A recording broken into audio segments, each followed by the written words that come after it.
I'll never forget that last winter at the abandoned house. It was just a few months ago. I was in my early 30s and had just lost my job as an office administrator. I needed a cheap place to stay, and the rent was incredibly low. I thought it could be a fresh start, even though the house was huge and falling apart, the paint was peeling, and the windows were cracked. Overgrown grass surrounded it, almost as if it wanted to swallow the place whole. I felt it had a certain charm despite its neglect. I settled in quickly, unpacking my boxes and trying to make it feel like home. Then came that first night. Around midnight, I heard a faint knock. At first, I thought it was the house shifting. But the knocks kept coming, more persistent. I tried telling myself it was just some rodents in the walls. But deep down, the sound felt wrong. As the days went by, I started to hear whispers. They buzzed through the walls like bees. I felt uneasy but tried to brush it off. Maybe I was just tired. Maybe my mind was playing tricks on me.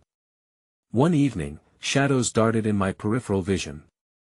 I jolted, but when I turned to look, nothing was there. My heart raced, and cold sweat trickled down my back. Still, I pushed it aside, convincing myself it was nothing. Then I found those photographs scattered around the house. They showed families I didn't know, smiling back at me from different times. I picked one up. It was old, the colors faded. A chill washed over me. Who were they? Why were there pictures here? Days turned into weeks. The atmosphere thickened. The knocks turned into a dull pounding that vibrated through the walls. Sometimes, I woke up to the sound of footsteps overhead. I glanced around the room, my heart pounding. The shadows felt heavier. I wondered if I was losing my mind, or if the house held something I couldn't understand. That house felt alive in a way. I could sense a presence lurking just out of sight. Sometimes, I heard someone calling my name. The whispers sounded intentional. They were reaching for me. One night, I was startled awake by a loud crash. It echoed through the house like thunder. I jumped out of bed and rushed towards the sound. My heart pounded in my chest. I flung open the door, peering into the dark hallway. It was empty. I took a deep breath, but something felt different. I was not alone. Who was there? I called into the silence. No answer came. Then, soft whispers reached my ears.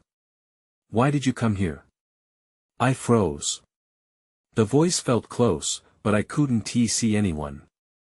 The shadows danced away, leaving me standing there, heart racing. What had I awakened? I didn't sleep much after that. Each night felt longer than the last. I couldn't shake the feeling that something was watching me. But I couldn't leave. I was drawn to the mystery of the house. As the snow piled up outside, the walls echoed my fear louder. I was trapped between curiosity and terror, unsure of what came next or what I had disturbed. The following morning, I felt the weight of exhaustion pulling on my eyelids. I had barely slept.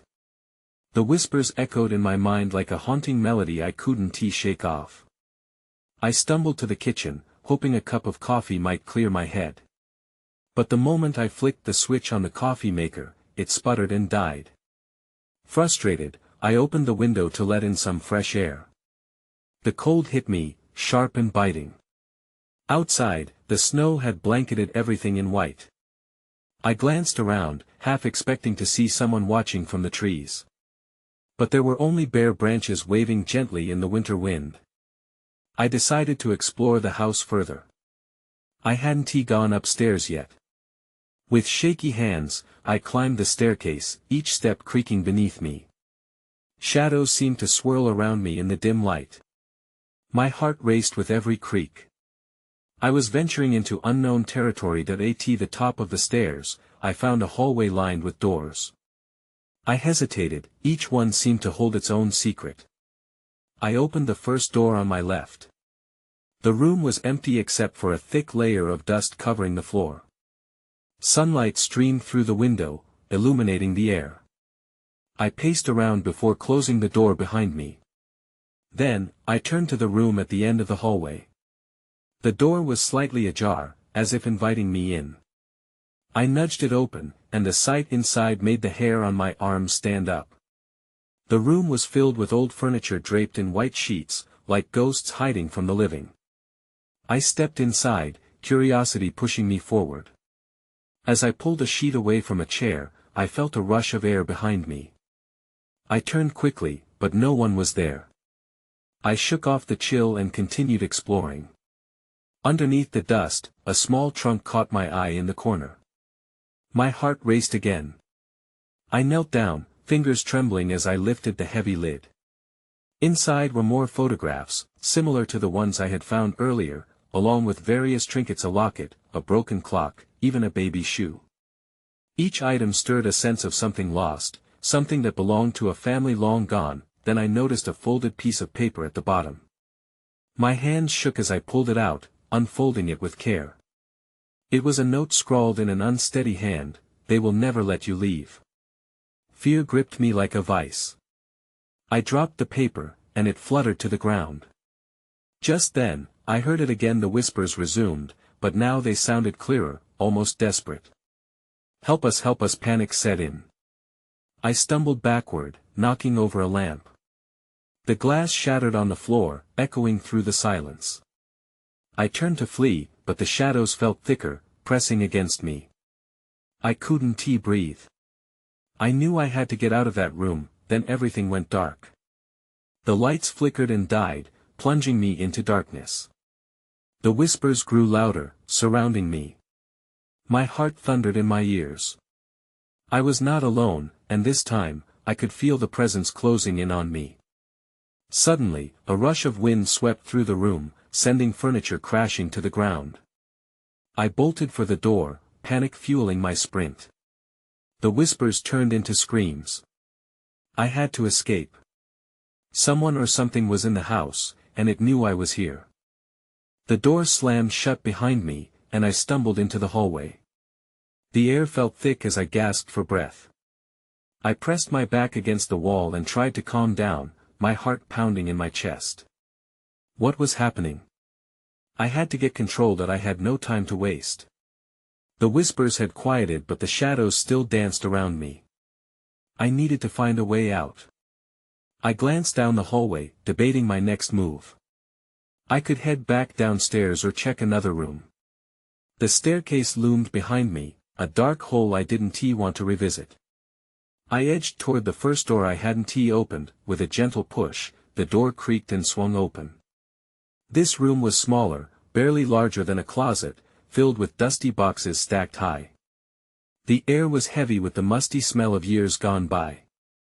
I stepped inside, hoping to find something, anything, that could explain what I was up against. My fingers traced the edges of the boxes. They felt fragile, like they could collapse with the lightest touch. As I rummaged through them, I stumbled upon a leather-bound journal. I pulled it out and blew off the dust, revealing a name embossed on the cover: Elena. Flipping it open, I noticed entries dated over the span of years. I could barely make out the faded ink.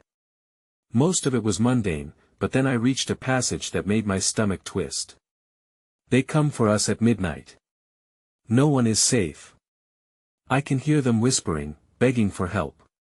I want to let them take me. Chills ran down my spine. I had felt those whispers. They were real. I flipped further and found sketches of a family, with faces blurred as if someone had tried to erase them.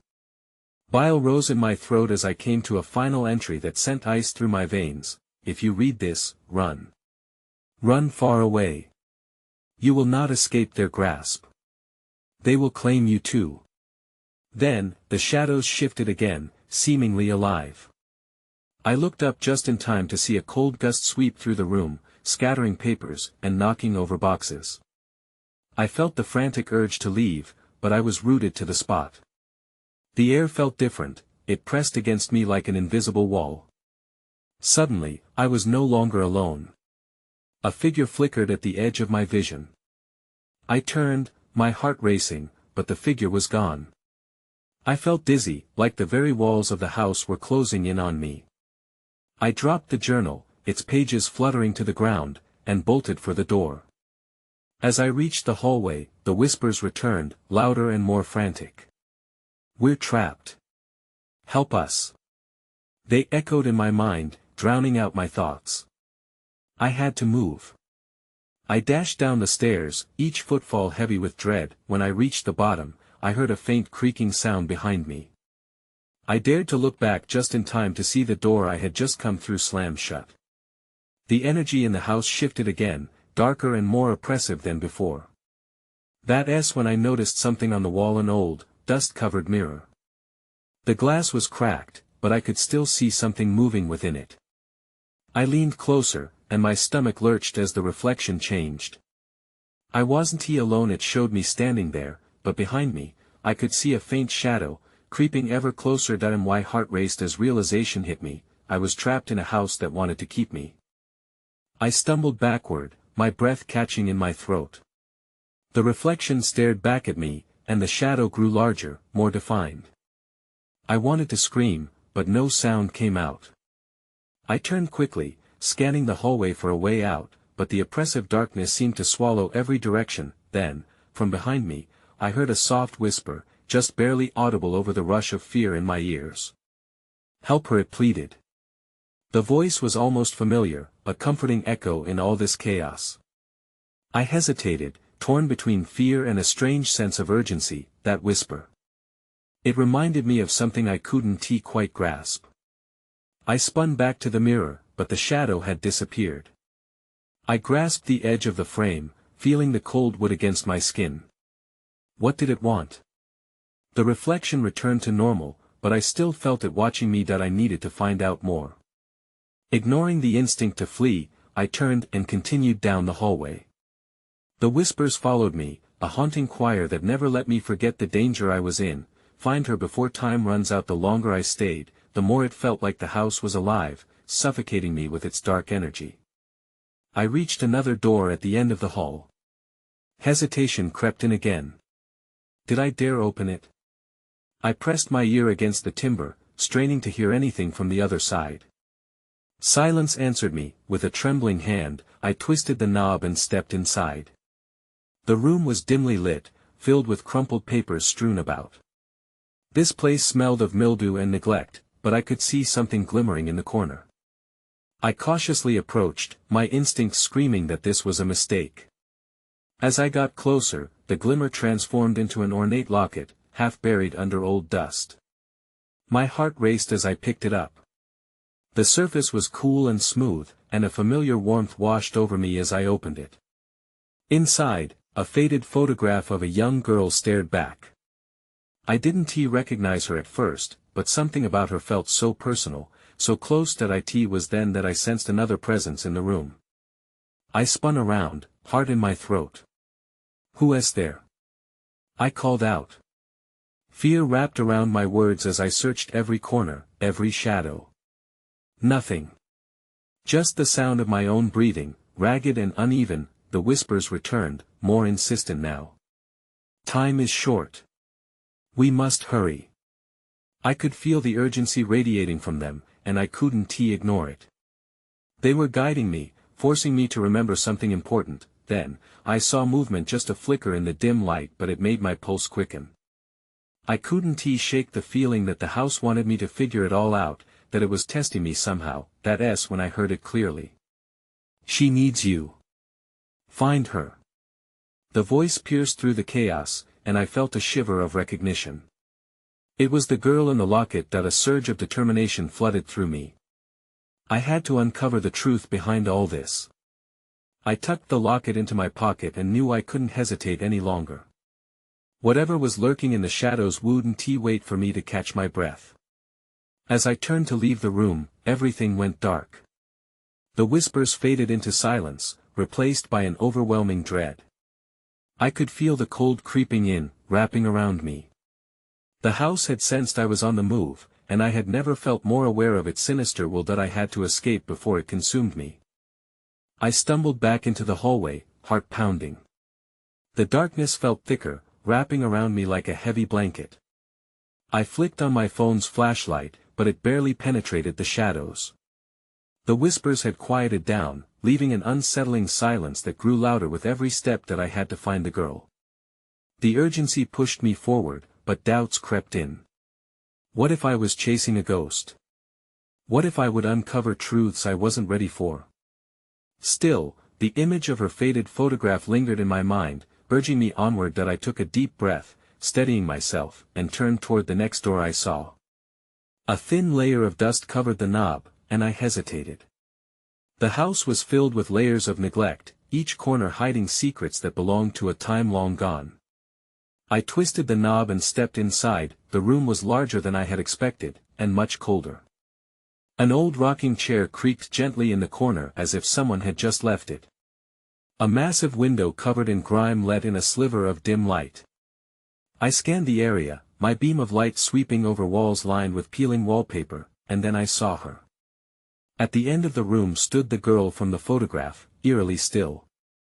She was just as I remembered from the locket, her dark hair framing her face, her eyes wide with something that looked like a mix of fear and hope. But she wasn't smiling. In fact, her expression mirrored my own dread. "Help me," she whispered, her voice barely above a breath. I wanted to reach out, to run to her, but my feet felt glued to the floor. "What happened to you?" I managed to ask, the words slipping out before I could puzzle through the shock. She pointed toward the window, the gesture almost desperate. "You have to let me go. They're coming." A chill shot through me. Who was coming? The shadows in the room seemed deeper now, stretching and swirling like tendrils of smoke, ready to pull me in. I took a small step toward her, but the room shifted, walls breathing in and out as if the house were alive with anticipation. "What do I need to do?" I asked, voice trembling. "Find the key." Her voice echoed in my mind, urgent and insistent. "It's in the basement. You have to hurry." With that, she faded into the darkness, her form dissipating as quickly as smoke. Panicked, I turned, searching for an exit. The shadows loomed, mocking me. I recalled the whispers that had led me here, the ones insisting I find her. I needed to get to the basement, although dread twisted my stomach at the thought. The door behind me creaked open as if urging me forward. I stepped into the hallway, my breath coming in quick bursts. How was I supposed to find a key in a dark basement filled with who knew what? Another whisper echoed through the halls. "Time is running out." I rushed toward the staircase at the end of the hall, driven by fear and the need to uncover the truth. The light from my phone flickered, and for a brief moment, I swore I saw shadows flicker in response. I didn't have time to question it. I took the stairs 2 at a time. The air grew colder with each step down, and the whispers picked up again, swirling around me. "Hurry. She's counting on you." When I reached the bottom, I realized I wasn't alone. Someone or something was waiting in the darkness. I froze, the weight of the air pressing down on me like a vice. My flashlight beam wavered as I scanned the basement. Shadows danced at the edges of my vision, thick and malevolent. A figure loomed just beyond the light's reach, still and silent. "Who is there?" I called, my voice shaky. The shadows seemed to shift in response, almost like they were alive. No answer came, only the creaking of the old house. I took a step back, but the floorboards creaked beneath me, warning me I couldn't turn back now. I had to find that key. Whatever was lurking here could wait. That I turned my attention to the cluttered space. Old furniture lay discarded, and dust hung in heavy swirls. I could barely make out neglected boxes stacked high against the walls.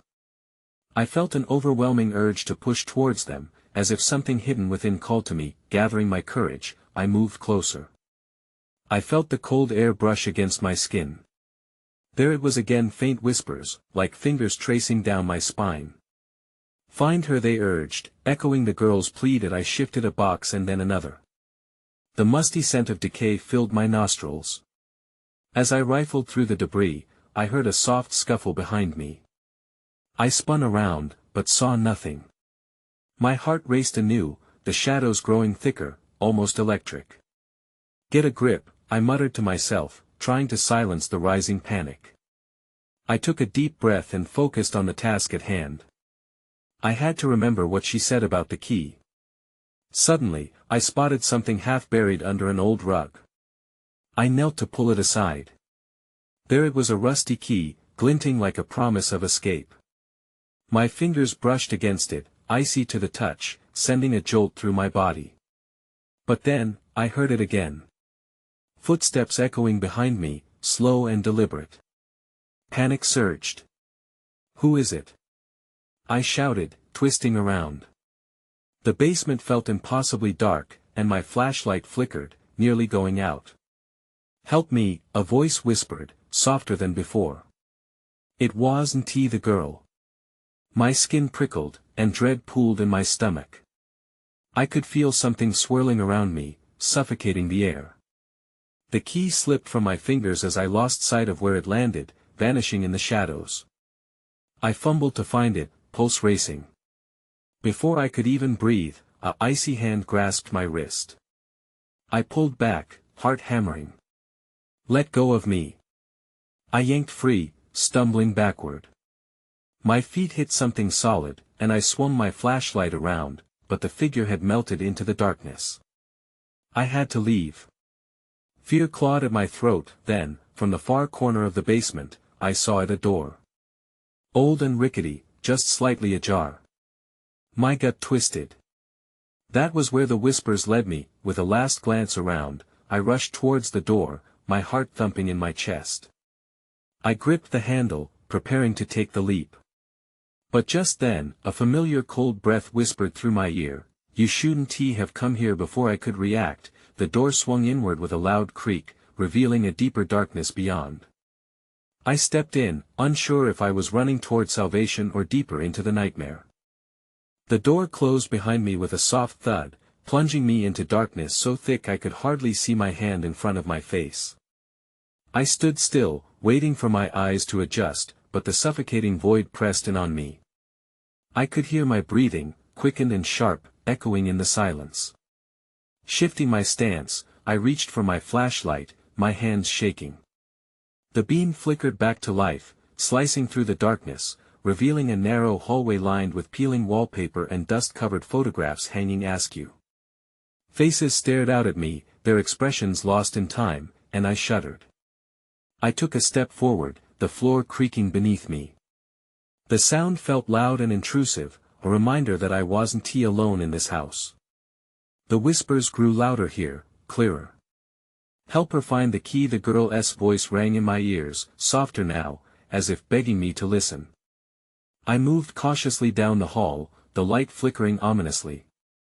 Each step echoed with the thump of my heartbeat, shadowy figures flitting just out of view. I could feel something watching, waiting, and dread pooled in my stomach. At the end of the hallway, I spotted a door, slightly ajar like the first. My breath caught as I approached, the wood warped and cracked. I tried to suppress the voice in my head telling me to run, but curiosity pulled me closer. I needed answers. Pushing open the door, I was met with a dusty room filled with forgotten memories. An old trunk sat in one corner, as if inviting me to peek inside. I hesitated, a chill running down my spine. "Find her," the voice urged again, stronger this time. I took a deep breath, walking closer to the trunk. My fingers roamed over the lock, cool and dull. I remembered the key I had lost. Panic surged as I recalled its rusty surface, cold and heavy in my palm. Just then, I heard a low whisper, almost like a chant, filtering through the air. "The key belongs to her." It felt less like a warning and more like an accusation. My heart raced. Had I come here to find the key or to fulfill something darker? My hand trembled as I pushed the trunk open. Inside were old clothes, faded photographs, and a stack of letters tied together with frayed twine. The moment I unwrapped them, the smell of musty paper filled my nostrils. I scanned through the letters, the musty words revealing stories of love, loss, and a haunting betrayal. That's when I saw it tucked away beside the letters, a small, delicate locket. I picked it up, my fingers brushing against its polished surface. My pulse quickened as I turned it over, revealing an inscription, "To my dearest Annabelle." A sudden rush of cold air swept through the room, extinguishing my flashlight. I blinked into the darkness, heart pounding. I dropped the locket as a low growl emerged from the shadows. "Leave!" A voice roared, deep and furious, resonating through the stale air, drowning out everything else. I stumbled back, panic setting in. The growl echoed again, and this time, I felt the unmistakable presence of something advancing. Whatever it was, it did not want me here. I backed away slowly, my heart racing. The growling intensified, a low rumble that felt as if it were rising from the very depths of the house. The darkness surrounded me, and my mind raced to comprehend what was happening. I was not alone, and whatever was in there with me was angry. Desperation surged through me. I needed to escape. I turned, fumbling in the darkness, trying to find the door I had just entered. Each step was cautious, the floorboards creaking ominously beneath my feet. I wanted to scream, to cry for help, but I held the words in, fighting the rising panic. Then it hit me. The locket. I had dropped it. Whatever she needed, it might be connected to that locket. I couldn't leave without it. I stopped, straining to see through the thick blackness, listening for any signs of movement behind me. The growling had faded, replaced by an unsettling silence. Retracing my steps, I knelt down, feeling along the floor. My fingers touched the cool metal of the locket, and I quickly snatched it up. The moment I held it in my palm, a sudden warmth surged from it, almost like a heartbeat in my hand. I glanced around, feeling oddly comforted, but still instinctively aware of the danger that lurked just beyond the shadows. "Find her," the voice echoed in my mind again, now sounding desperate, almost pleading. My attention was drawn back to the letters I had left strewn across the trunk. I dropped to my knees, quickly gathering them up. Were there more clues? More pieces of this puzzle? As I rifled through the letters, the whispers grew louder, swirling around my head like shadows just out of sight. I hurried, trying to decipher their meaning. "Dear Annabelle," one letter began, and I felt a connection grow. "You are my light." It spoke of love, but there was a sense of foreboding threading through every word. I needed to understand why they had been left behind. Suddenly, a loud crash came from behind me, and I froze. The door slammed shut, plunging me back into darkness. I felt my heart pound against my ribcage. I was trapped. That a flicker of light appeared under the door, and I rushed towards it. That light was my only hope. My fingers trembled over the handle, and I twisted it, but it wouldn't budge. I pounded on the door, panic rising in my throat. "Help! Is anyone there?" I shouted, my voice cracking. But the silence mocked me. Then I remembered the stories from the letters, one in particular about betrayal. I had to focus. What had Annabelle done? Was she the key to this? I searched for clarity in the chaos of my thoughts. Annabelle was betrayed, I whispered, a sudden understanding dawning on me. The key wasn't just a physical object. It was about uncovering the truth buried in this house. The floor beneath me suddenly shifted, as if the house itself were responding. I felt a chilling breeze that whispered secrets I couldn't quite hear. And then came the growl again, but this time it was closer. I turned, the darkness shifting like a living thing, closing in around me. The growl morphed into a hiss, a warning. I braced myself. Whatever it was here. And I had no choice but to confront it. I stood in the dark, every instinct telling me to hide. The hissing grew louder, slithering through the air, mingling with the letters scattered around me. My breath quickened, and I fought the urge to bolt. I couldn't panic now. I had to think. The locket pulsed gently in my hand, and I held it closer, like a shield against the overwhelming dread. The presence in the shadows felt alive, its energy crackling through the air. I could almost sense its shape moving, circling me in this suffocating darkness. Then, as if a switch had been flipped, the growl came again, sharper and more defined. I wanted to turn and run, but I forced myself to take a deep breath. I had to uncover the truth about Annabelle, about the betrayal that haunted this place. As my mind raced, I realized the letters weren't just hints about the past. They were also a bridge to whatever was waiting for me. I grabbed a handful of them and waved them in front of me, as if they could ward off the darkness. "Annabelle," I said, my voice barely above a whisper. "If you can hear me, guide me." A sudden burst of wind swept through the room, and the letters began to flutter in my grasp.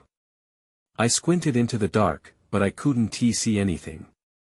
Yet, something shifted, an echo of movement, a glimmer of light. My heart raced as a figure emerged from the shadows. It was a woman, her pale face illuminated by the flickering light behind her. I stumbled back, ready to run, but I froze when I saw her eyes, an expression of sorrow mixed with desperation. She held out her hand, and I instinctively felt drawn to her. "Help me," she said, her voice barely above a breath, yet it was saturated with urgency that I looked back at the door, my only escape, but the figure captivated me. "Who are you?" I asked, clutching the locket tighter. "Annabelle," she replied, her gaze piercing through the darkness. "You're here to set me free." Questions flooded my mind. "Free from what?" "From the anger," she said, her voice trembling. "They betrayed me, and now they guard their secret with fury. You must confront the truth, or I remain trapped here forever." Before I could respond, the growl returned, a deep swell of fury that shook the room. I turned to find the source, but the shadows seemed to writhe with rage. I felt trapped between the woman and the beast lurking just beyond. "Go," Annabelle urged. "You cannot hesitate." But my feet felt glued to the floor, caught in the grip of uncertainty. Then, out of the corner of my eye, I noticed a gleam on the floor, a reflection of something metallic. Hope surged through me. "Is that?" "Yes, find the key," Annabelle urged, her presence flickering like the light around us. With renewed determination, I took a step towards the light, my heartbeat pounding in my ears. The growl intensified, like a warning that something was about to snap. I felt the danger closing in, pushing me toward the truth hidden just within reach, that I had no idea what I would face if I kept moving forward. But there was no turning back now. I lunged toward the gleaming object on the floor, my heart racing as I knelt to grab it. It was the key, rusty and worn but heavy with significance. I held it tightly, the cold metal grounding me amidst the swirling chaos. "Now what?" I shouted at Annabelle, desperation heavy in my chest. The growling felt closer, almost perceptible, vibrating through the walls. She pointed to the trunk, urgency in her pale features.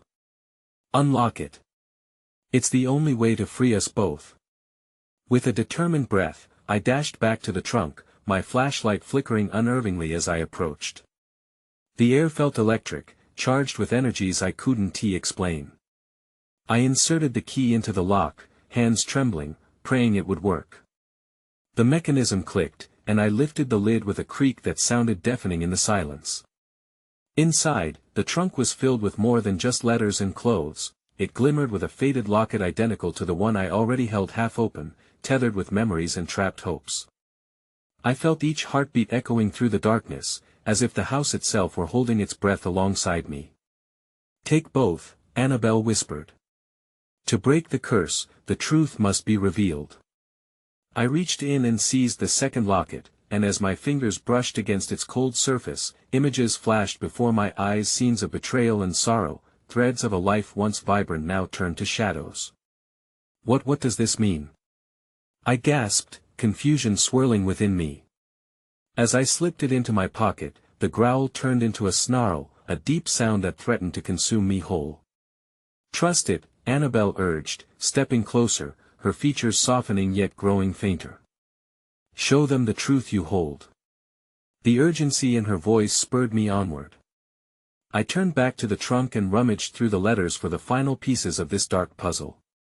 With each one I read, I felt the weight of their stories, betrayals that spiraled into vengeance, secrets cloaked in grief. Suddenly, I sensed movement behind me, the shadows behind the door growing darker, alive with malice. Panic surged, but I couldn't let fear take me. I pulled the trunk open wider, spilling letters onto the floor like offerings. I know. I yelled into the shadows. I know what happened. The growling roared through the basement, but I fought against the instinct to flee. I pulled out the locket I held and raised it toward the darkness. You cannot hold her. She deserves to be free. The growl turned into a howl, pain mingling with rage as the shadowed figure writhed in response. Annabelle's eyes sparkled with a fierce light as she stepped closer, urgency etched on her features. That's right. Show what was taken, show the love that remains.